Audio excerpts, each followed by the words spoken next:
Hi hello welcome to post 360. నేను మీ మురళీ రాపల్లి. ఇప్పుడు బోరగడ్డ అనిల్ అనే వ్యక్తి మీకు తెలుసా అన్న? నాకు తెలియటం పచ్చి బూతులు తిడతాడని అందరికీ తెలుసు. అతను లేనిపోయిన ఇప్పుడు అతనికి మా వైఎస్ఆర్ కాంగ్రెస్ పార్టీకి సంబంధం లేకపోయినా సో ఈ మీడియా అంతా మాకేదో సంబంధం ఉన్నట్టుగా కట్టు కథలల్లి 2-3 ఏళ్ళు బాగా తిప్పారు. మేము ఎక్కడన్నా అతను అరెస్ట్ అయితే ఖండించావా? లేదు. మాకు సంబంధం ఉంటే మేము ఖండించేవాళ్ళంగా. Simple logical point. ఇప్పుడు మాకు సంబంధించిన అనేక నాయకులు అరెస్ట్ అయితే మా నాయకులు వెళ్ళి పరామర్శించారు, మా నాయకులు వెళ్ళి ఖండించారు వాటిని. సో ఇది అరెస్ట్ అన్యాయం, అక్రమంగా మీరు అరెస్ట్ చేశారని చెప్పి మేము మా బాధను వినిపించాం. మరి అదే బోరగడ్డ అనిల్ అరెస్ట్ అయినప్పుడు మేము స్పందించలేదంటే మాకు అతను సంబంధం లేదని అర్థం. మరి అంత సంబంధం లేని వ్యక్తి జగన్మోహన్ రెడ్డికి నేను ప్రియ శిష్యుని అని ఒక టీవీ ఛానల్కి ఇచ్చినటువంటి ఇంటర్వ్యూలో మాట్లాడుతూ ఉన్నాడు. జగన్మోహన్ రెడ్డి ప్రియ శిష్యుడు అని చెప్పుకునేంత ధైర్యం ఎక్కడి నుంచి వస్తుంది సార్? ఇది జగన్మోహన్ రెడ్డి గారి బ్రాండ్ని చెడగొట్టడం. ఇది బోరగడ్డ అనిల్ అంటే వాళ్ళు జగన్మోహన్ రెడ్డి గారు శిష్యులు ఎట్ట అవుతారు అసలు? నేను మాట్లాడితే జగన్మోహన్ రెడ్డి గారు నాకు చెప్పినటువంటి మాట మీ ఛానల్లో కూడా నేను చెప్పాను. అవును, నేను ఎక్కడా కూడా నోరు జాగ్రత్తగా ఉండి మాట్లాడాలి, మనం టంగ్ స్లిప్ కావద్దు, జాగ్రత్త అని చెప్పి పదే పదే నాకు 1-2 సార్లు జగన్మోహన్ రెడ్డి గారు నొక్కి చెప్పారు. ఇంకో మాట కూడా చెప్పారు, నువ్వు టంగ్ స్లిప్ అయితే నేను కూడా ఏం చేయలేను. అదే కదా, ఎందుకంటే ఇప్పుడు అంత ప్రాంప్ట్గా ఉంటారు జగన్మోహన్ రెడ్డి గారు. సో వీళ్ళందరూ వచ్చి ఎవరిక నిన్న ఏదో నా మీద కూడా ఏదో ఛానల్లో, యూట్యూబ్ ఛానల్లో వాడేవాడు వీడేవాడని మాట్లాడుతున్నారు. వాడేవాడు వీడేవాడు కాదు, అతను పార్టీకి సంబంధించిన వ్యక్తి కాదని మీరు చెప్పారట. ఇప్పటికీ చెబుతాను, మా పార్టీకి సంబంధం ఉంటే సంబంధం ఉందంట, సంబంధం లేదంట. ఇట్లా నన్ను అడిగారు. వర్రా రవీందర్ రెడ్డి గారి విషయంలో కూడా మమ్మల్ని అడిగారు, వర్రా రవీందర్ రెడ్డి మీ పార్టీకి సంబంధించిన వ్యక్తి అవునా కాదా అని. ఎస్, అతను మా పార్టీకి సంబంధించిన వ్యక్తి అని చెప్పా. ఎస్, మా పార్టీకి సంబంధించిన వ్యక్తి కాబట్టి సంబంధించిన వ్యక్తి అంట. సో బోరగడ్డ అనిల్ అతను మనకు సంబంధం లేదు వ్యక్తి. సో బోరగడ్డ అనిల్ వల్ల మా పార్టీకి ఏదైతే డ్యామేజ్ తీసుకుని వచ్చిన వ్యక్తి అతను. అట్లాంటి వాళ్ళు అసలు రాజకీయాలు కాదు అసలు. ఇట్లాంటి వాళ్ళు ఏ రాజకీయ పార్టీలో ఉన్నా ఆ పార్టీకే నష్టం. సో బోరగడ్డ అనిల్ అనే అతను చాలా తప్పుడు మాటలు మాట్లాడుతూ ఉంటాడు. సో బోరగడ్డ అనిల్ది మేము అధికారంలో ఉన్నప్పుడు నేనే అనే ఛానల్లో ఖండించా.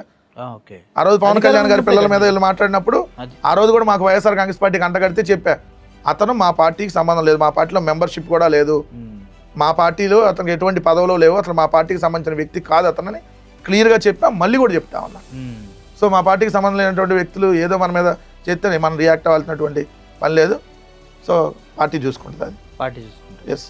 అయితే పార్టీకి జగన్మోహన్ రెడ్డి మాట్లాడే విధానం కానీ, మీరు కానీ, ఏ అనలిస్ట్ అయినా, ఏ అధికార ప్రతినిధి అయినా చాలా ఉందాగా మాట్లాడతారు, విత్ ప్రూఫ్స్తో మాట్లాడతారు.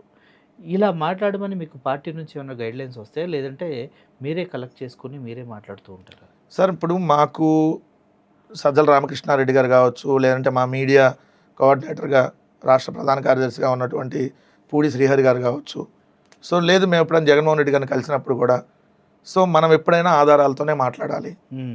మీకేమైనా డేటా తెలియకపోతే అడగండి, ఎందుకంటే స్టోరేజ్ ఉంటుంది కదా వాళ్ళ దగ్గర. సో మీకు ఏదైనా పలానా లెక్కలకు సంబంధించిందో, పలానా దాంట్లో పలానా ఏం జరిగిందనే విషయాలు తెలియకపోతే అడగండి తప్ప ఎక్కడా కూడా వేగ్గా మాట్లాడద్దు. మనం అవతలాల మీద విత్ ప్రూఫ్తోనే, విత్ ఆధారాలు చూపించే మనం మాట్లాడాలి అనేది మాకు క్లియర్గా చెప్తారు. రెండోది, చాలా పద్ధతిగా మాట్లాడాలి. సో హుందాతనాన్ని ఎక్కడ కోల్పోవద్దనే చెప్తారు. కానీ కొన్ని సందర్భాల్లో డిబేట్లోకి వెళ్ళినప్పుడు అవతల వాళ్ళు ప్రవర్తించే విధానాన్ని బట్టి కూడా మనం కొంచెం గట్టిగా మాట్లాడాల్సి వస్తుంది. తప్పలేదు. సో కానీ మానిటరింగ్ చేస్తారు ఖచ్చితంగా. సో చేసి కొంచెం ఆవేశం తగ్గించుకోవాలని, లేదంటే కొంచెం వాళ్ళు రెచ్చగొట్టిన సమయంతో ఉండాలి. ఎందుకంటే నిన్ను రెచ్చగొట్టి వాళ్ళు నీ నుంచి టంగ్ స్లిప్ అయ్యేటట్టు చేసి వాళ్ళు లాభం పొందాలని చూస్తారు. సో అదే కదా జగన్మోహన్ రెడ్డి గారు కూడా. సో అంత పద్ధతిగా, అంత నిజాయితీగా వ్యవహరిస్తుంది పార్టీ. సో దాని నుంచి మేము కూడా అలవర్చుకోవాలి. సరే, మన వల్ల ఎప్పుడైనా నష్టం జరగకూడదు, లాభం జరగకపోని. మనం ఇప్పుడు ఈరోజు వెంకటరెడ్డో లేదంటే ఇంకొకళ్ళో వాళ్ళ వల్ల ఏదైనా చిన్న నష్టం వచ్చింది అనుకోండి, అంటే అది పార్టీకి డ్యామేజ్ అవుతుంది. పార్టీ అంటే ఇది కోట్లాది మంది దాని మీద డిపెండ్ అయి ఉంటారు. సో అది మనం తెచ్చుకోకూడదు. ఇప్పుడు నిన్న చూడండి దీపక్ రెడ్డి విషయంలో ఎంత వాళ్ళు ఒక మాట అనేటప్పటికి మొత్తం దేశవ్యాప్తంగా ఉన్న 0.5% పరువు కూడా పోయింది కదా.